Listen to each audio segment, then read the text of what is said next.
Russian press denounced, the West wants to admit that it is a victim in order to legalize the frozen assets of the Russian Federation.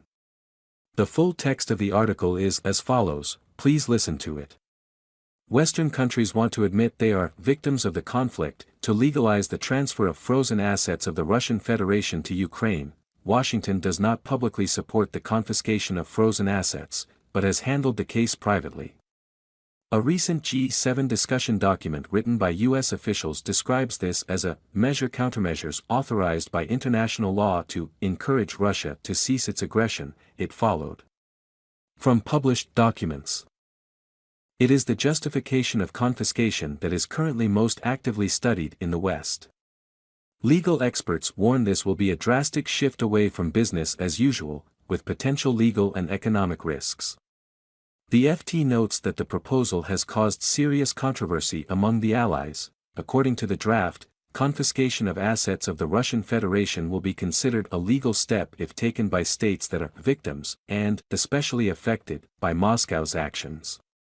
This could include Ukraine's allies, who have funded the country's economy and armed forces during the conflict. The document clarifies, U.S. officials believe that Russia's frozen assets could be transferred to Ukraine in batches, such as through the World Bank or the European Bank for Reconstruction and Development, EBRD.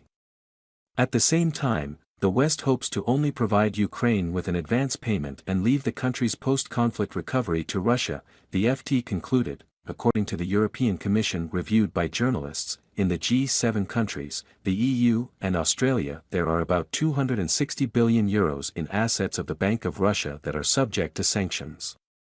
Most of this money, about €210 billion, is held in the EU, including cash and government bonds denominated in euros, dollars and other currencies.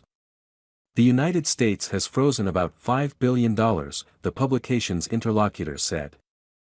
In Europe, the majority of assets, about €191 billion, are held in Euroclear, the Belgium-based securities depository. France has frozen the second largest amount, about €19 billion, Germany, about €210 million.